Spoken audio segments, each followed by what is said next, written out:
Okay, good morning everyone, to my friends and my lecturers. Okay, we are come from group 5. Today we are going to present the topic about the difference between leaders and followers. So first, I'm going to introduce myself. So my name is Wong Chun Huan. You all can call me Wong. So this is my teammate.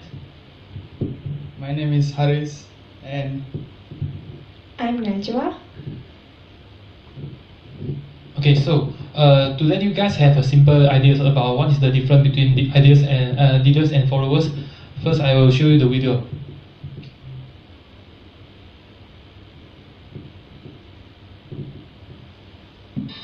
If you've learned a lot about leadership and making a movement, then let's watch a movement happen start to finish in under 3 minutes and dissect some lessons.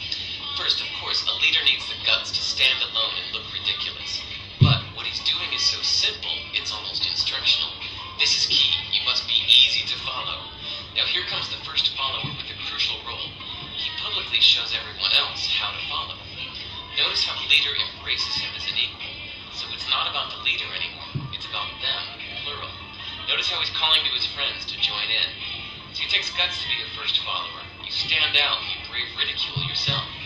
Being a first follower is an underappreciated form of leadership. The first follower transforms a lone nut into a leader. If the leader is the flint, the first follower is the spark that really makes the fire. Now here's the second follower. This is a turning point. It's proof the first has done well. Now it's not a lone nut and it's not two nuts. 3 is a crowd and a crowd is news. A movement must be public. Make sure outsiders see more than just the leader. Everyone needs to see the followers because new followers emulate followers, not the leader. Now here come 2 more people, then 3 more immediately. Now we've got momentum. This is the tipping point, and now we have a movement. As more people jump in, it's no longer risky.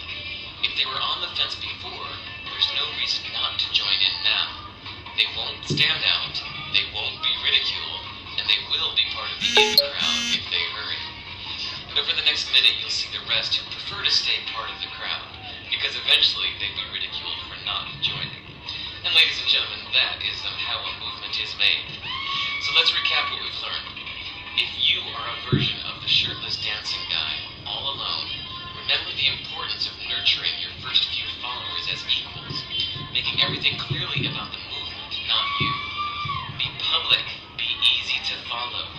But the biggest lesson here, did you catch it? Leadership is over-glorified. Yes, it started with the shirtless guy, and he'll get all the credit, but you saw what really happened. It was the first follower that transformed a lone nut into a leader. There's no movement without the first follower. See, we're told that we all need to be leaders, but that would be really ineffective. The best way to make a movement, if you really care, is to courageously follow and show others how to follow. When you find a lone nut doing something great, have the guts to be the first person to stand up and join in.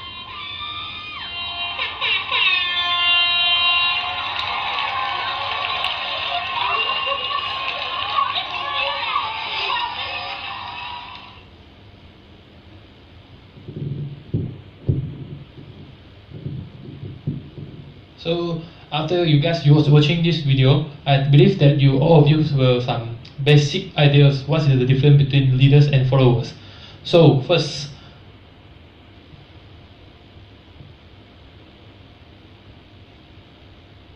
okay, so all of us are followers, but the important thing is the process to become a leaders. So I will ask you guys a few questions to bear in mind your mindset how to become a follower. So first of all, do you go above and beyond? So for example, we are all studying engineering course. So after all of us graduate, so do you guys prefer to stay in comfort zone, or you just want to go above or beyond and then just out of your limitations? So second, are you confident about your career or your dreams? So at first, you guys have you must have a clear idea what are you going to do in your future 10 years. So third one is, are you optimistic I don't know you guys how to dealing your problem during in a hard situation. So my view is treat everything be positive. So and then next one is, are you open to change? Okay, when someone offer you a very good opportunity, a very smart opportunity, the first choice bear in your mind is willing to accept or just refuse to change. And then next, are you decisive? As a good leader, do you willing to make a decision which will make a big change for your teams? And then next, are you passionate about your dream? So everyone have dream, but dream is different with your ambition.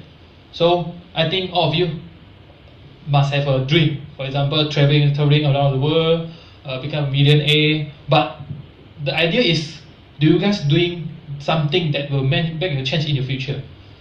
And then the last one is, do you focus on your titles?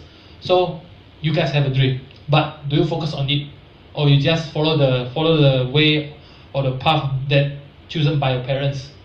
So these are the few questions that I think you guys will ask yourself every day.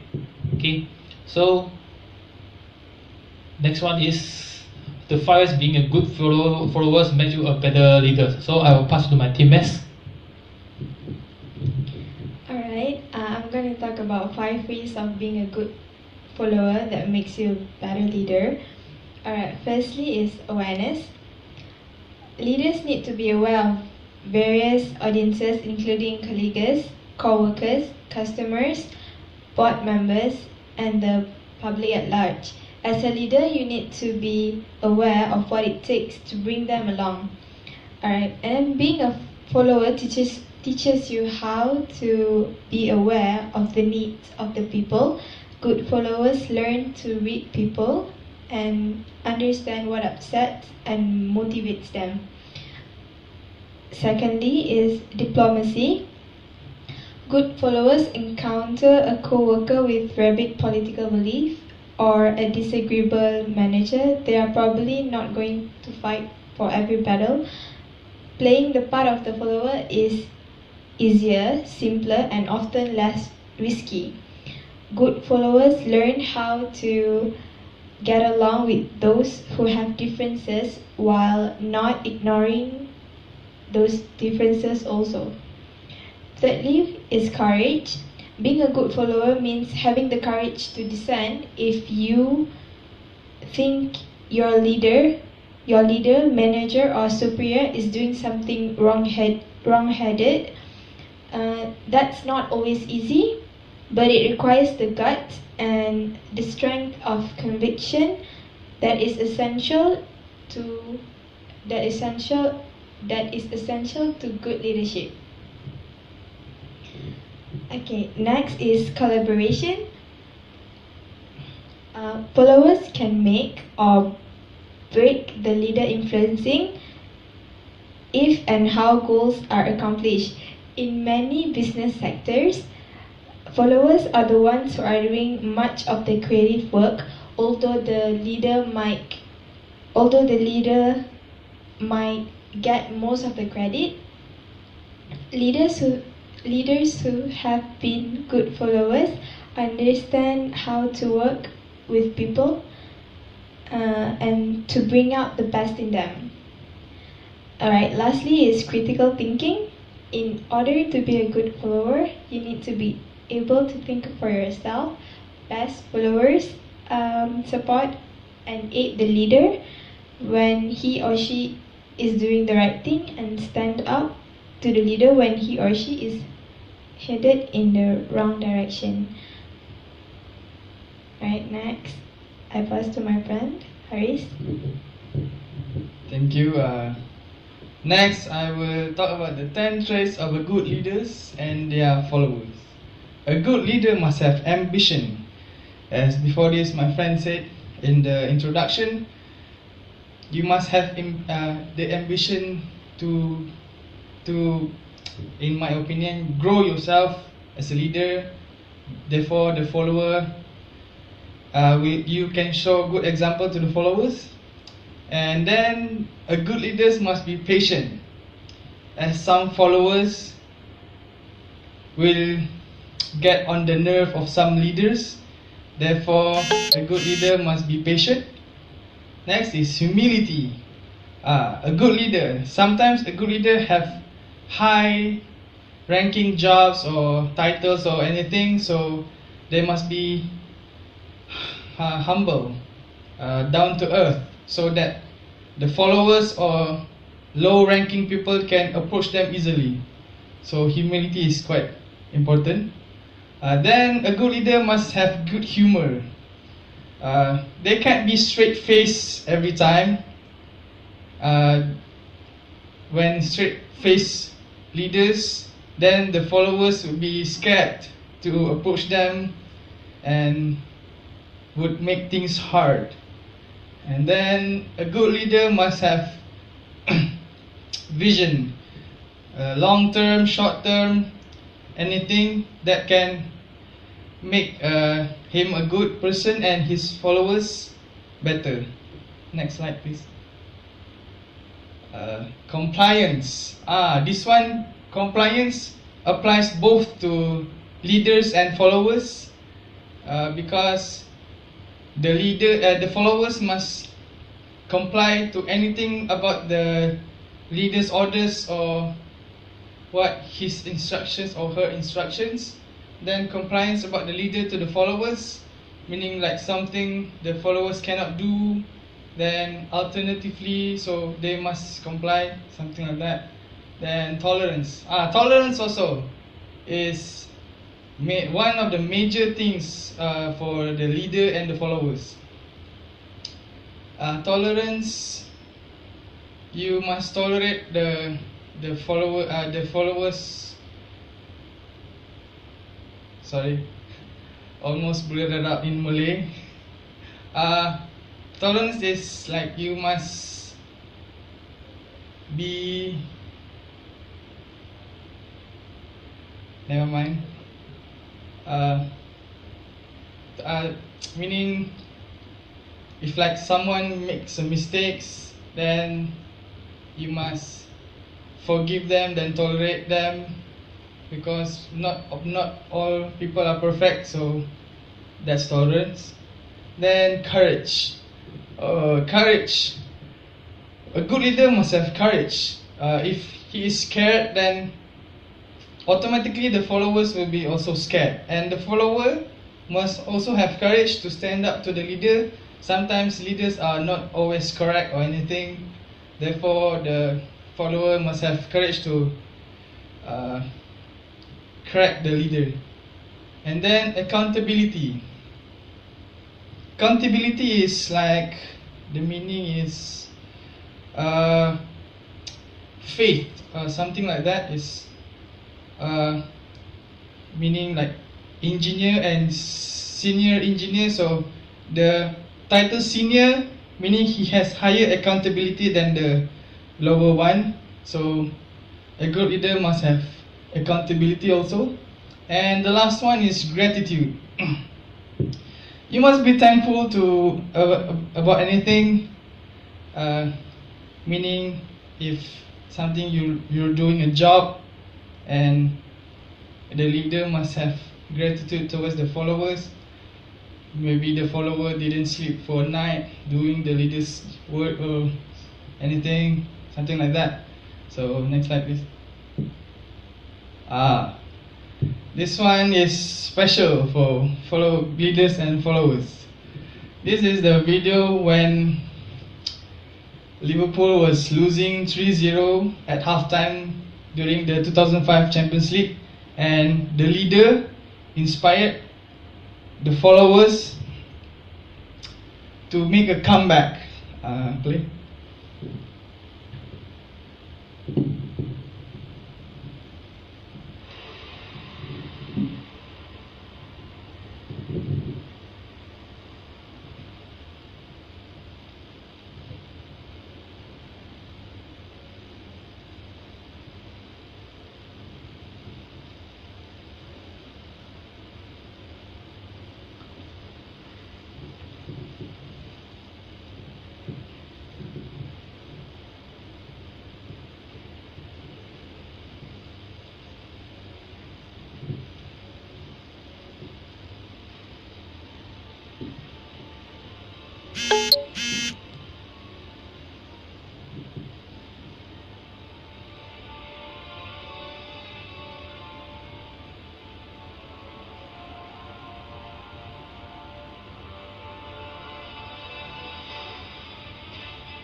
The video, the comeback is from 6 minutes. That show how good the leader is, inspiring his followers to make the comeback. I think that's all from our group. Thank you.